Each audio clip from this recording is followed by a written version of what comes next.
ahead of the Labor Day long weekend. Canola up $1 to down $3. The November contract up 70 cents at $893.20 per ton. That's well off overnight highs, which had seen the contract trade above $900. Gains in the Chicago soy complex did provide spillover support. Canada's drought-afflicted crop and the need to ration demand going forward also underpinned the futures.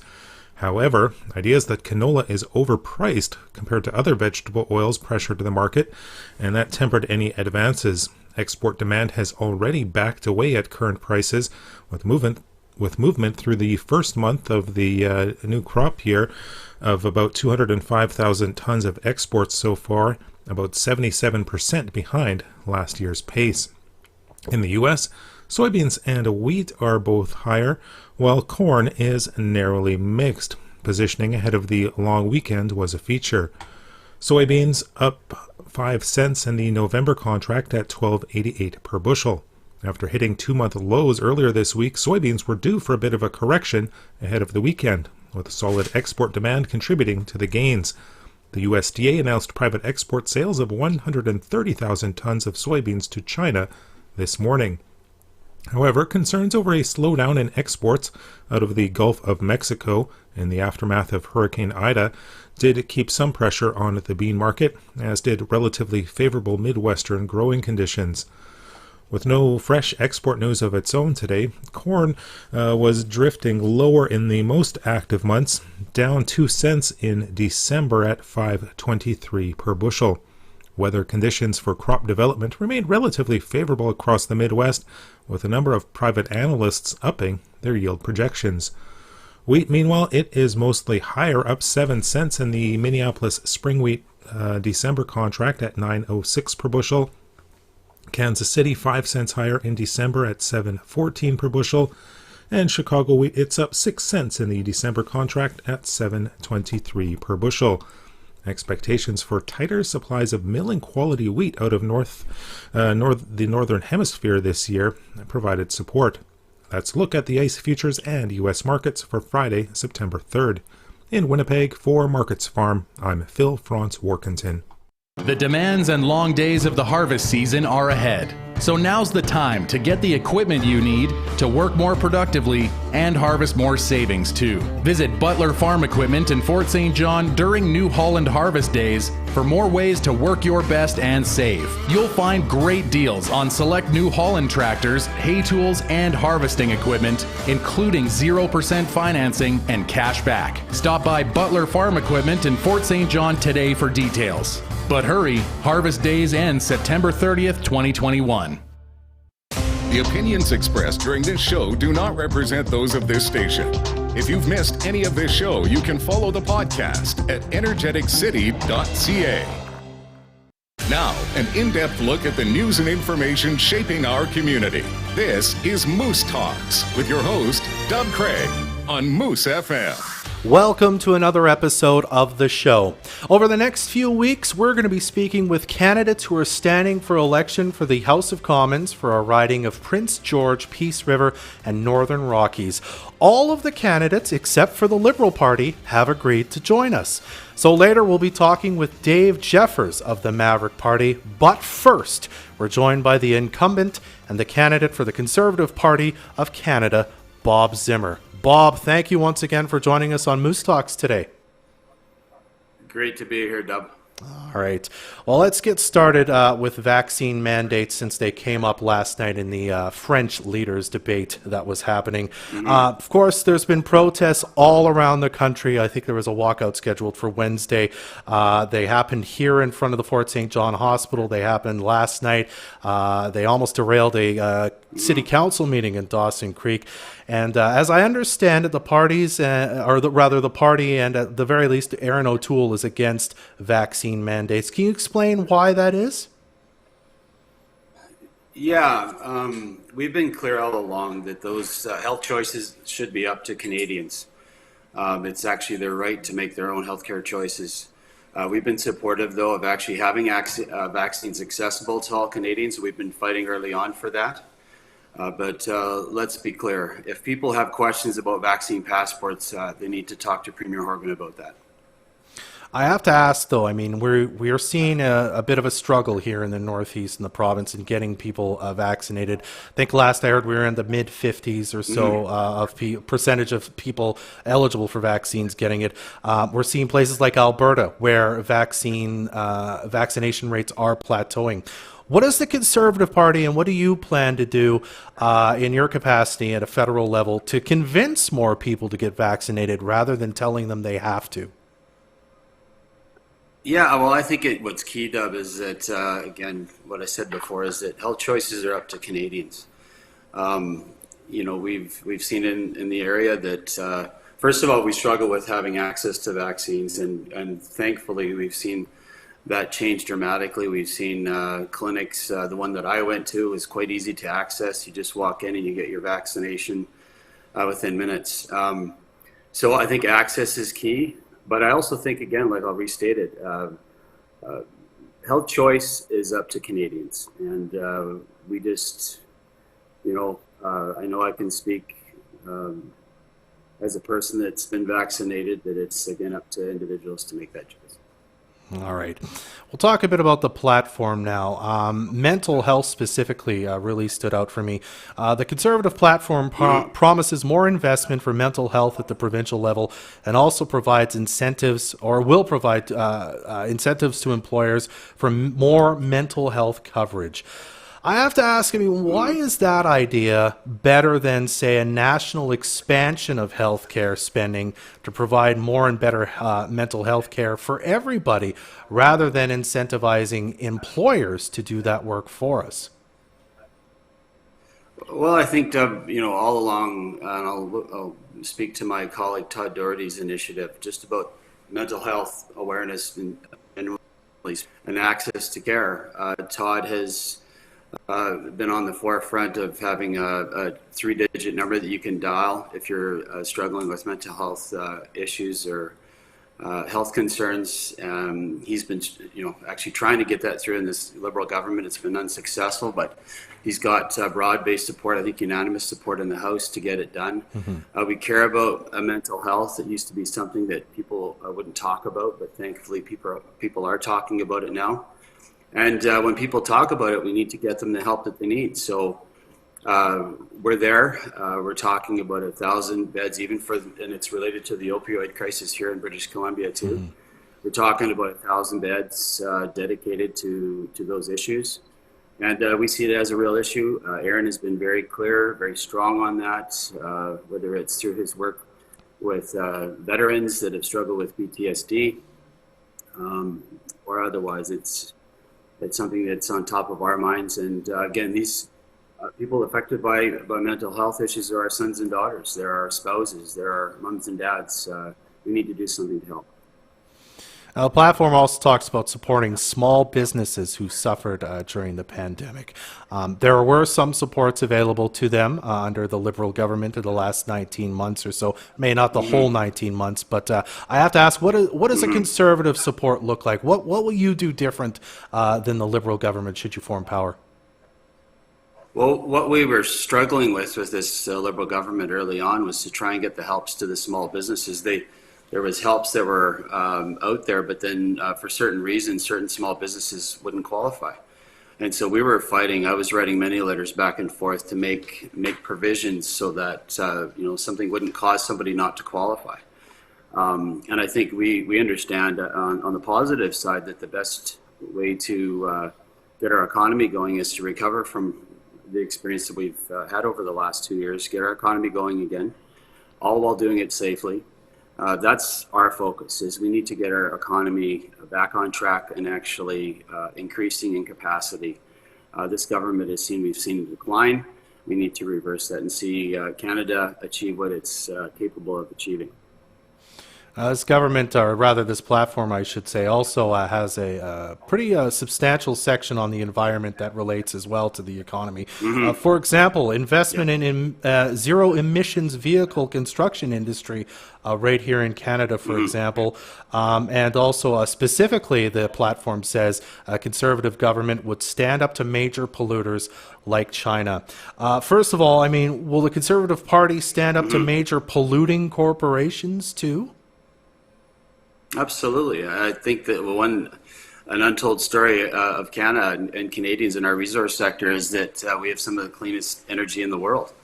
And it's been it's like an endless gong that I've been speaking, is that we need to reduce emissions if we really do want to reduce emissions globally.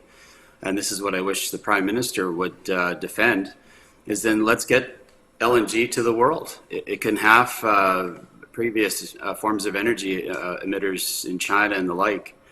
We can halve those emissions and do even better. So we need more Canada, not less. That's been our refrain. That's what Aaron wants to see as well in our Conservative Party. Our resource sector is going to be strong for a long time. The need for energy around the globe is not going away. And likewise, too, we should be using more of our energy domestically. We should be getting our oil and gas and our resources across Canada. I think Canadians would rather use oil and gas from other Canadians rather than getting it from places like Saudi Arabia and the like. And so we need to do that. We do it good here. We do it with some of the highest environmental standards in the world. Again, the world needs more Canada, not less. Does the Conservative government or party support financial incentives for things like greener energy development, so like wind, solar, and geothermal? Yes, and the details of that, I can get back to you. We have a big comprehensive plan, but we are supportive. We've talked a lot about carbon capture and incentives for that too. We do that either by growing trees, or our farmers in Saskatchewan have a really good carbon sequestration ability there, and that's we just need to do more of it. So we have a plan for that.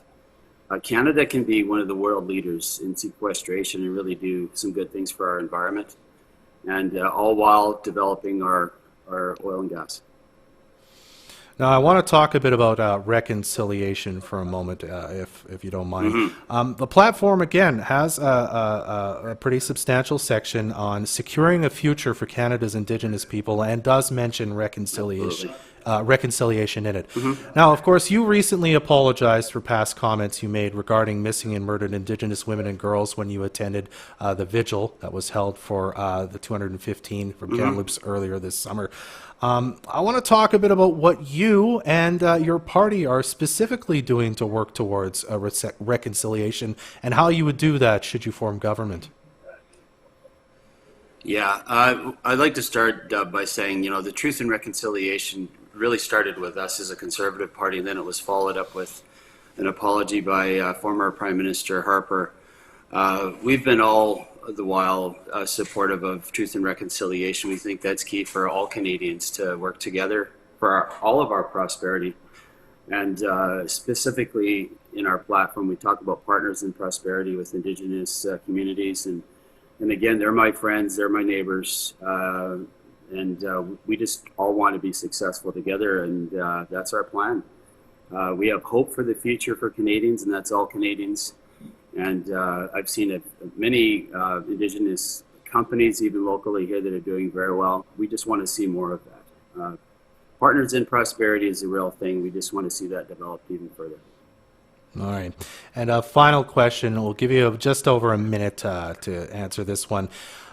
You're facing challenges on the right from the Maverick Party, who we're going to talk to their candidate in just a minute, and of course the People's Party of Canada.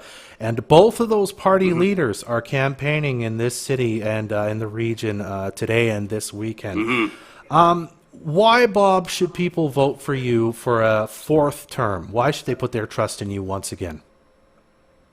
Yeah, that's a good question. All I'll say is that I've been working hard for the last 10 years, and whether it's through chairing the Ethics Committee, access to information, holding Facebook to account, or whether it's promoting our natural resource sector as the BC member on the Natural Resource Committee. I work very hard at my job. We keep 5 staff very busy, either in Ottawa or our constituency offices. And we need to remember who the Prime Minister is right now. It's Justin Trudeau. Conservatives need to stay united to see a change in Ottawa. That's to defeat Trudeau, you vote Conservative. That's just the way it has to happen. And I just would thank all my supporters that have, we've been throughout the riding, And the amount of honks and waves and people that pull over to chat has just been great. It's been encouraging. People are very supportive. We've never had as many requests for lawn signs as this election. So I think they understand that too. They want to see a change at Prime Minister and a change at government and get Canada back on the tracks that we want it to be on, instead of run by this current Prime Minister. So there's a whole, and we want to secure our future, and the way you do that, you vote Conservative. All right, Bob, we'll have to leave it there, but thank you for taking a few minutes to chat with us today. Thanks a lot, Dub. Take care. All right, that's Bob Zimmer, your candidate for the Conservative Party of Canada in the upcoming federal election. We'll talk to the Maverick Party candidate, Dave Jeffers, right after this on Moose Talks. Get ready for it, St. John. The Harebin Summer Community Cruiser is back and ready to hang out with you all summer long. I'm Spencer, and I'll be driving the Summer Cruiser this year. I'll be going to community events all around the North Peace region throughout the summer, and I want to hear what you're up to. Having a yard sale, bake sale, or hosting a fundraiser? Whatever it is, I want to hear all about it. Email me at cruiser@moosefm.ca, and I might swing by your event. Listen to Moose FM throughout the summer to find out where I'll be, and come say hi. The Harebin Summer Community Cruiser, sponsored by Wendy's, Ashland Furniture, Megmar Tirecraft, Home Hardware, and the Fort St. John Co-op. Change is constant. At Arctech Welding and Machining, change has focused on sustainability, using new technologies and solutions to cut our carbon footprint. We've switched to recycled glass blasting material and have upgraded our diesel air compressors to electric to reduce airborne pollutants. For 22 years, Arctech has been on the forefront of industry changes, evolving, upgrading, and remaining fast, friendly, reliable. Visit arctech-welding.com. Where can you enjoy souvlaki, tacos, amazing cakes, and the best donaires in the piece? Olive Tree Mediterranean Grill. Whether Olive Tree is already one of your favorites, or you want to try something new, stop in for slow-roasted lamb, souvlaki, platters, hummus, spanakopita, tacos, quesadilla, butter chicken, desserts, cakes, and of course, donaires. Plus, Olive Tree is now permitted to serve beer and wine drinks in-house and for your events. Olive Tree Mediterranean Grill, open 7 days a week on 100 Street across from TD Bank. Wondering if you'll get the same service at Merwin Optical after Glenn's retirement? Absolutely you will! Snehal, the new owner and a former long-term employee, is not new to Fort St. John or the optical business. He has over 15 years of experience in the industry and is the third generation in the family of opticians. Pay a visit and witness it yourself that the quality of service has not changed, and neither have the prices. Get your second set half price and free sight test with eyewear purchase year-round. They offer 1-hour service on most prescriptions and direct billing to all major insurance companies. Visit Merwin Optical on 101st Avenue, Facebook and Instagram. Watch this show live on Facebook or download the podcast at energeticcity.ca. Welcome back to the show. I'm Dub Craig. Now we're going to talk to our Maverick Party candidate who's standing for election here in the Prince George Peace River and Northern Rockies riding. His name is Dave Jeffers, and he joins me now. Dave, welcome to Moose Talks. Well, thank you very much for having me. I appreciate the opportunity. You're very welcome. Let's kind of dig into the Maverick Party platform here. I noticed that one of the major kind of points of the platform that I saw anyway was that the party and you support greater autonomy for provinces in areas such as taxation, immigration, and pensions. You tell us a bit about why that's so important to Maverick Party government, should you guys form government? It's very important. There's quite a bit to do to that, and looking at a larger picture, uniting the 4 Western provinces and creating some autonomy and some leverage is the key to being successful in driving any of our points forward. The reason that we got into this in the first place is not due to the incumbent. He does work hard, everything's great, but has no leverage in order to accomplish things. So it's the goals and driving those things forward that are crucial to us forming government and coming on board. I mean, you talk a bit about leverage, and a lot of this kind of reminds me a bit of the Reform Party of kind of the late 80s and early 90s in this country. Is it really just about leverage, or is there an actual desire here among your membership to perhaps see the West separate from Canada? Or is that really kind of a more of creating leverage in talking and dealing with Ottawa? Great question. And we took a lot of learnings from the Reform Party. The Reform Party was very popular, and our interim leader, Jay Hill, was a big part of that. But we learned a lot of lessons from the Reform Party. The minute they tried to form government and went east of Manitoba, they fell into the same trap that all the rest of our parties fall into, which is having to appease the group between Windsor, Ontario, and Quebec City. And those 199 seats, if you can't win there, you can't win. And that's where leverage comes in. And using our twin track approach, which is a desire for constitutional reform or seeking independence at the same time, and they must be done simultaneously, it made a lot of sense. We won't make the same mistakes, however, that the Reform Party made by going east of Manitoba. All of our candidates will stick to the West and fight for the West, put the West first. Okay. I want to go back to healthcare again for a second. In the interim, while the West is a part of Canada, assuming you want more autonomy for provinces, aren't you concerned at all about the level of service that we see between provinces?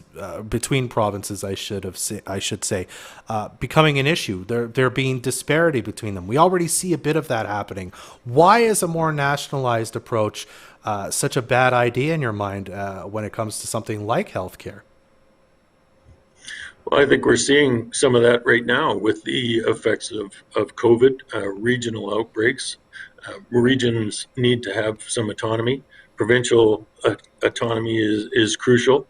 Different regions react at different times. As far as the monetary portion goes, that would go back to equalization and some of the unequal things that are happening in Canada where healthcare is different in different portions of the country. By uniting the West, I think we can balance that out, have more control over some of the things that we do need to do regionally, and keep Ottawa out of some of our affairs that they've slowly and insidiously crept into. So autonomy is a crucial portion of that. Okay. I want to talk a bit about the environmental kind of portion of your platform. The platform immediately says you would scrap any form of the carbon tax and promote market-based solutions. You'll advocate for that, I think is more accurately what it says. Given that there's, generally people seem to believe there's a climate emergency, and there's lots of scientists who say that these solutions have to come quickly, these market-based solutions. So how would the Maverick Party encourage, whether they're in government or encourage the government, make the government encourage these solutions? What are some of the tools you would encourage them to use? Excellent question, Dub, and I appreciate the opportunity to explain this one. The carbon tax is actually going to do a lot more harm in the world than it is going to do good. And that's based on us reducing our ability to prosper. At the same time, we're doing self-imposed restrictions on use. Let's face it, we're not going to stop heating our homes in the wintertime. We're not going to stop getting products and services across this vast country. All of those take carbon initiatives. So the carbon tax is only going to benefit one group, and that is carbon tax, carbon levy, whichever, is only going to benefit one group, and that's the government. It's actually going to hurt us globally because we're not able to focus on where we can do the most good. By promoting resources, Canadian resources, and getting LNG to countries like China or India, we can have a substantial impact on the global output. And it's a small world. Climate change is very, very serious. So do we want to cut our emissions by 0.1 or 0.2%? I think our target for 2030 that the both Liberal and Conservative parties have committed to is cutting that by 0.4, which is very difficult to do in a situation like ours because of the heat in the environment. We can focus and change the global output by 12 to 15% if we get behind our resources and promote them rather than cut our own nose off to spite our face. Okay. I mean, you furthermore in that part of the platform, you also suggest you'd scrap the No More Pipelines bill and the North Pacific tanker ban, which would work to your plan, as you say. I have to ask about renewable energy growth and development. There isn't really much talk about that in the platform. So is there any focus from the Maverick Party on developing those sectors of the energy economy at all? Definitely. Those are key important issues, especially when we're talking about a climate crisis like we're in right now. We're seeing that with the fires. We're seeing that with droughts and floods in different parts of the world. Alternatives are going to be key to driving that forward. And the biggest, by a landslide, the biggest contributor to alternative energies and funding for that is our producers here in northeastern BC and throughout Western Canada. They contribute a lot to research and development of alternative energies. And let's face it, our oil and gas companies are first and foremost energy companies. Those companies want to be part of the next generation of fuels or next generation of alternatives that are going to better improve. They do a lot of things to reduce their own carbon footprint and improve things every day. I don't think we toot our own horn enough in this industry, in oil and gas, but they do an amazing job, and research and development dollars are driven from those companies being prosperous. So we need to make sure that they're successful and that they can contribute more and more research dollars to alternatives and green energy. Okay. Got about a minute left here, Dave. And I think earlier, if I heard it right, you had said you think the incumbent has been working hard and whatnot, but the Maverick Party will work to get leverage that Bob Zimmer, in your view, doesn't have at the moment. Anybody doesn't have in the West, as you said. So why is a vote for you a better vote, and why should people vote for you, essentially? You've got about a minute. Well, we need to drive business and prosperity. So having somebody that understands business, and I've been in business for 25 years, building careers and companies and profitable venues or ventures for a lot of different outfits. Those are key aspects to our prosperity, certainly in this region, developing resources and pushing those forward. Right now, we need that leverage in order to be successful, and by continuing to placate Quebec and Ontario, we're never going to have that leverage. We will not be seeking a single vote in Ontario or Quebec, and that will provide us the leverage that we need to get things rolling. All right, Dave. Well, I really appreciate you taking some time to chat with us today. Thank you very much. I appreciate the opportunity, sir. Thank you, and you have a great day. You too. That's Dave Jeffers, your candidate for the Maverick Party here in the Prince George Peace River Northern Rockies riding. We'll be right back to wrap things up on Moose Talks right after this. The North Peace Leisure Pool has a variety of activities and programs happening throughout the year. This month, there's plenty happening at the pool for the whole family. Here's what's coming up. Join the North Peace Leisure Pool team Sunday, September 5th for the last day of the North River Midstream Sunday free swims for the season. There will be prizes and activities the whole family will enjoy. For the full schedule of programs and activities at the North Peace Leisure Pool, visit the city's website at fortstjohn.ca. It's all happening now. The Ernie Sports Experts Blockbuster Tent Sale. Factory authorized clothing clearout means you save up to 60% off. Over 3,000 pairs of shoes are up to half off. Men's, ladies, kids. Top brands like DC, Mizuno, Adidas, New Balance, Under Armour, Roxy, Quicksilver, Burton, Fox, and Vans. The Blockbuster Tent Sale at Ernie Sports Experts or shop ernies.ca. Ernie's Sports Experts. Ernie's.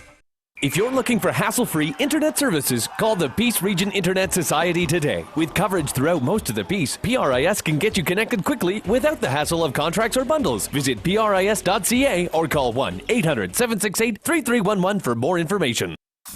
Our community first. This is Moose Talks with Dub Craig on Moose FM.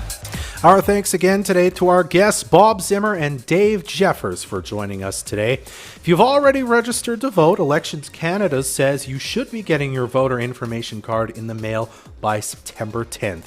If you don't, there are a variety of options available to you, including registering on the day of the vote. For more information about this and advanced polling and all that, check out elections.ca. For all your local election news, please keep an eye on the Elections tab over at energeticcity.ca.